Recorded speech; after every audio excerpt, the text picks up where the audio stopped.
समाज के सेवा में अपनी कुर्बानी देते रहे।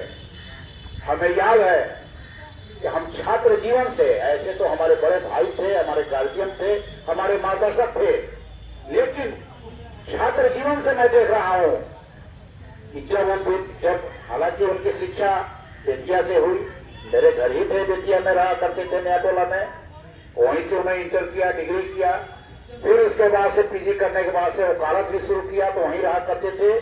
उस बीच उनके अनेकों मित्र उनके साथ वहां जाया करते थे।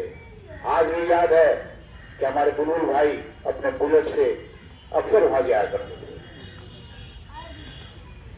आज मैं देखता हूं जब नजर उठाकर तो उनके साथ उनके पीछे चलने वाले लोग आज कहां से कहां हैं, लेकिन सलाउद्दीन साहब जहां थे वहीं थे। इसलिए थे कि उन्होंने समाज की सेवा करना चाहा, उन्होंने समाज को बदलना चाहा, समाज के कुर्तियों से लड़ना चाहा।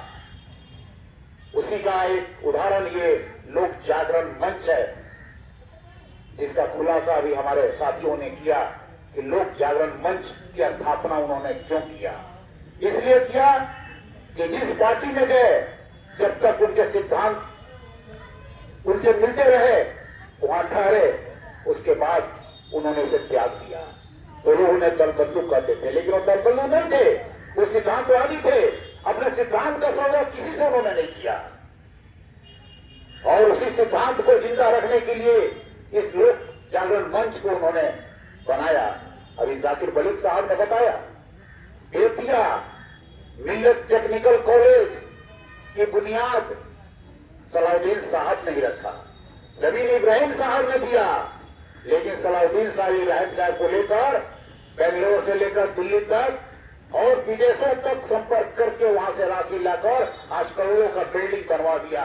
ये दुर्भाग्य है कि सरकार की नीति बदलती गई और वो संस्था आगे नहीं बढ़ सका, और पुराने साथी इब्राहिम साहब का इंतकाल हो गया और उनके साथ जितने रहने वाले थे लगभग धीरे धीरे चले गए। तो आज हम सब यहाँ इसलिए जमा है, एक तो आज उनकी बरसी है जिसमें हम लोग उनको श्रद्धांजलि अर्पित कर रहे हैं, लेकिन उस श्रद्धांजलि के माध्यम से समाज को एक मैसेज देने आए हैं कि आज जरूरत इस बात की है कि चाहे वो किसी दल का नेता हो, चाहे किसी धर्म का बच्चा हो, कम से कम सलाउद्दीन साहब के सिद्धांतों पर चले।